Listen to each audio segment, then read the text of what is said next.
सभी को नमस्ते, प्रणाम। आज हम अपनी सीरीज में राजस्थान की ही बात करेंगे और आज बात करेंगे एक राजस्थान के और अलवर राजघराने के जितेंद्र सिंह की। इनको लोग भंवर जितेंद्र सिंह के नाम से ज़्यादा जानते हैं और ये पॉलिटिकल सर्किल में और इनके मिलने वाले सब इनको प्यार से भंवर जितेंद्र सिंह ही बुलाते हैं। वैसे अब ये महाराजा बन चुके हैं यहाँ के, अगर पूर्व घरानों की बात करी जाए, लेकिन यह अभी भी अपने दोस्तों में, अपनी जनता में, अपनी पार्टी में भंवर के नाम से ही लोकप्रिय है। उनका प्यार का नाम भी कह सकते हैं हम, भंवर जितेंद्र सिंह है। ये जैसा कि मैंने बताया पूर्व अलवर राजघराने के हैं और इनकी जो माता जी है अब वो नहीं है, वो युवरानी महेंद्र कुमारी, उनको युवरानी महेंद्र कुमारी बोलते थे। वो भी राजघराने से ताल्लुक रखती थी और अपने बाद में जब जनता पार्टी आई और भैरव सिंह शेखावत राजस्थान के मुख्यमंत्री बने तो भैरव सिंह शेखावत ने अपनी निजी जानकारी से युवरानी महेंद्र कुमारी को बीजेपी के टिकट से यहाँ का एमपी बनवाया। उसके बाद दोनों राजपूतों में कुछ अपना जो है सम्मान की लड़ाई हो गई और युवरानी महेंद्र कुमारी ने कांग्रेस छोड़ दी और अपने बल पे चुनाव लड़ा, जिसमें ये हार गई। बात कुछ भी नहीं थी, सिर्फ सम्मान, एक दूसरे को सम्मान भैरव सिंह शेखावत और इनको देने की बात थी। अब इसी मौके को देखकर कांग्रेस में जो थे अपना माधव राव सिंधिया, वो सिंधिया घराने ग्वालियर के राजा थे पुराने, तो उनके राजघराने से इनके संबंध थे, तो इनको उन्होंने कांग्रेस में शामिल कर लिया। वो खुद स्वयं यहाँ अलवर में आए थे लगभग 32 साल पहले और इनको शामिल किया। और उनके साथ साथ उनके युवा चेहरे भंवर जितेंद्र सिंह, जिनकी हम बात कर रहे हैं, उनको भी कांग्रेस में शामिल कर लिया और बचपने में ही उनको एमएलए का यहाँ से अलवर से टिकट भी दे दिया गया और वो अच्छे बहुमत से जीते। 1971 की ये भंवर जितेंद्र सिंह पैदाइश है। जब 1971 में ये पैदा हुए थे तो हमारे राजस्थान के जादूगर अशोक गहलोत अपना पहला एमएलए का चुनाव जीत गए थे। तो इतना तो इनमें उम्र का डिफरेंस है। और बीच में भंवर जितेंद्र सिंह को गांधी परिवार का करीबी होने के नाते इनको जो है एक बार तो माना जा रहा था कि यह राजस्थान के मुख्यमंत्री पद के दावेदार है, लेकिन आज की स्थिति उलट हो गई है।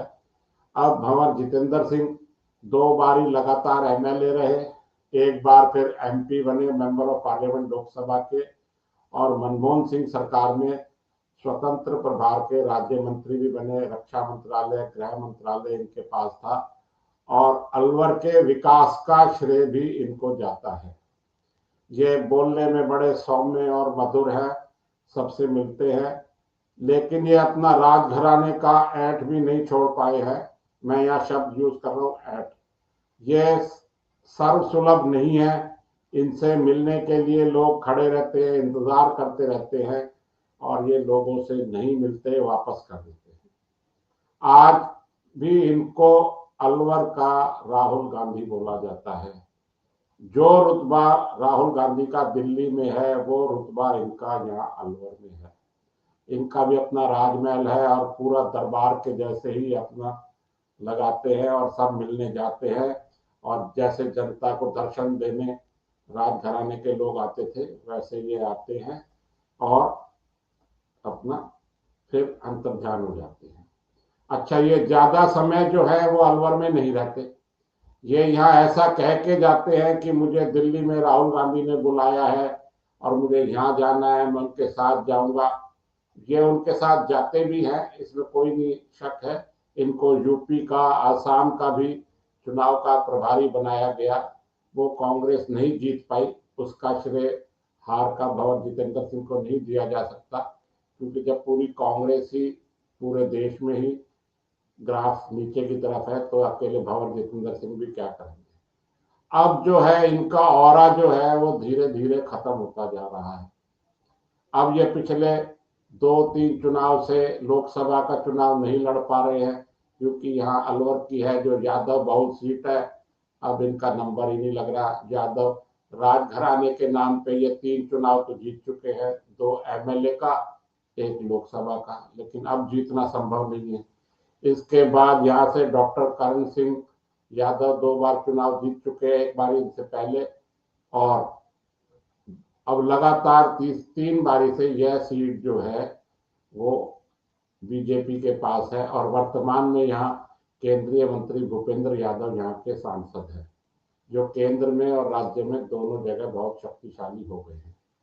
अब भंवर जितेंद्र, कांग्रेस सत्ता से बाहर है, राजस्थान की सत्ता से भी बाहर है, और देश की सत्ता से तो बाहर है ही। और अब ऐसा कहा जा रहा है कि राहुल गांधी ने भी इनको, अब उनके दरबार में इनको इतना महत्व नहीं मिल रहा है, इसलिए अब धीरे धीरे इनसे लोग कटते जा रहे हैं। जैसे होता है ना कि एक पर्दा हट जाता है, अब वो पर्दा धीरे धीरे हट रहा है। अब यहाँ क्या है कि एक नया उभरता चेहरा आया है, युवा चेहरा, टीकाराम जूली। वो वर्तमान में जो है लोकसभा में प्रतिपक्ष के नेता है, अच्छे वक्ता है, और कुशलता भी अपनी दिखा रहे हैं, और बड़े सक्रिय हैं वो। उनको भी अब मुख्यमंत्री पद का दावेदार माना जा रहा है। वो दलित समाज से आते हैं, यह भी आज की वर्तमान राजनीति में उनके ऊपर फिट बैठता है। लेकिन भंवर जितेंद्र सिंह को टीकाराम जूली पूरा आदर सम्मान दे रहे हैं, और ये भी उनको दे रहे हैं। टीकाराम जूली तो लगभग सर्वसुलभ है, लेकिन भंवर जितेंद्र सिंह अंतर ध्यान ही रहते हैं, और पूछो तो कहते हैं कि वो दिल्ली गए हुए हैं। अब दिल्ली से यहाँ लोग, कांग्रेस के लोग मतलब लगाते हैं कि भाई वो दिल्ली राजघराने की सेवा कर रहे हैं। अब वो राजघराने की सेवा कर रहे हैं या नहीं कर रहे हैं ये तो मालूम नहीं। पहले तो भंवर जितेंद्र सिंह राहुल गांधी के साथ कुछ नजर भी आ जाते थे, अब नजर नहीं आते। तो यह सुबुगाहट धीरे धीरे शुरू हो गई है कि अब क्या भंवर जितेंद्र सिंह का जलवा गांधी परिवार से धीरे धीरे कम हो रहा है, या उनके आसपास की जो चौकड़ी है वो इनको पास नहीं फटकने दे रही। कारण जो भी हो, लेकिन अभी भी अलवर में भंवर जितेंद्र सिंह का सम्मान बना हुआ है। वो वाकपटुता में अच्छे हैं, बड़ा सरल स्वभाव के हैं, लेकिन राजघराने का जो उनका अहम है वो हमेशा इनके आड़े आ जाता है, जो इनको आम कांग्रेस जनों से, कार्यकर्ताओं से दूर करता जा रहा है।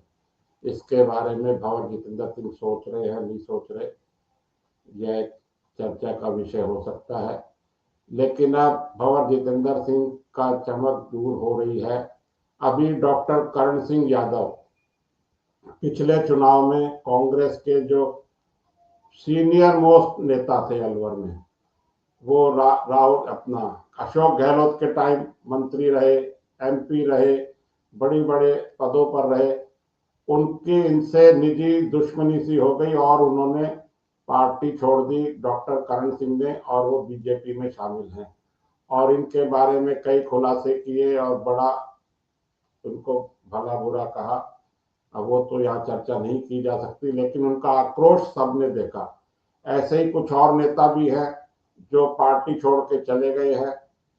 भंवर जितेंद्र सिंह का ये रहता है कि ये किसी को ना नहीं कर पाते, या ना करते नहीं है।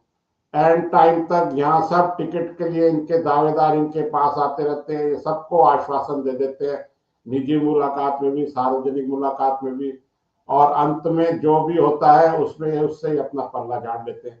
कहते हैं ये राहुल गांधी का निर्णय है, गांधी परिवार का निर्णय है, आला कमान का निर्णय है। एंड टाइम तक जो है ये मामले को, टिकट वितरण को लटकाए रखते हैं। अब इनके हाथ में टिकट वितरण होता भी है या नहीं होता है यह भी देखना पड़ेगा, लेकिन यह आभा मंडल ऐसे ही बनाते हैं कि टिकट वितरण मेरे ही प्रयास से जिसको टिकट मिलेगा। अब एंड में जब इनके, अब टिकट तो एक है, लेने वाले ज्यादा है, तो एंड में यही कहते हैं कि भाई ये तो आला कमान का निर्णय है, मैं कुछ नहीं कर सकता। अब पद कम है, दावेदार ज्यादा है, तो इनकी यह मजबूरी भी हो सकती है। लेकिन कुल मिला के भंवर जितेंद्र सिंह का आदर यहाँ राजघराने के लिए ये है, इसलिए तो है ही। साथ साथ यह जो गांधी परिवार है उसके भी करीबी है, इसलिए भी इनका सब आदर सम्मान करते हैं कि हमें आगे कोई टिकट मिले, पद मिले, पार्टी में एमएलए एमपी बनना हो। लेकिन अब यह धुंध धीरे धीरे हटती जा रही है। जहां कोई भी जो है कांग्रेस का बैनर पोस्टर लगता है, उसमें जो है शीर्ष नेतृत्व के साथ साथ यहाँ भंवर जितेंद्र सिंह की भी फोटो होती है। अब ये कांग्रेस के जन जो है मजबूरीवश लगा रहे हैं या खुशी से लगा रहे हैं, यह भी देखना पड़ेगा। बाकी आप स्वयं समझदार हैं, आप देखें। यह तो प्रकृति का नियम है, जो ऊपर जाएगा वो नीचे भी आएगा। जो जितनी जल्दी ऊपर जाएगा वो उतनी ही जल्दी शायद नीचे भी आ जाए। भंवर जितेंद्र सिंह ने कांग्रेस में बहुत तेजी से पायदान अपनी पकड़ी, और एक समय तो ये गहलोत के भी विपक्ष में आ गए थे। अपना गहलोत के भी समकक्ष खड़े हो गए थे। अब गहलोत साहब जो है वो गांधी परिवार भी उनसे टक्कर नहीं ले सकता, तो भंवर जितेंद्र सिंह की तो बिसात ही क्या है। अब देखना है कि आने वाले चुनाव में, जो अभी 3 साल दूर है, क्या होगा। भंवर जितेंद्र सिंह भी युवा है और स्वस्थ है, और उम्र उनका साथ दे रही है। अब वो अनुभवी भी हो गए हैं। अब वो अपने अनुभव का कितना लाभ उठाते हैं और कांग्रेस को कितना लाभ पहुंचाते हैं, यह देखने वाली बात होगी। आज आपने ये वीडियो देखा, इसको आप स्वयं चिंतन करें कि कहाँ तक बात ठीक है या गलत है। बहुत बहुत धन्यवाद। नमस्ते। जय हिंद।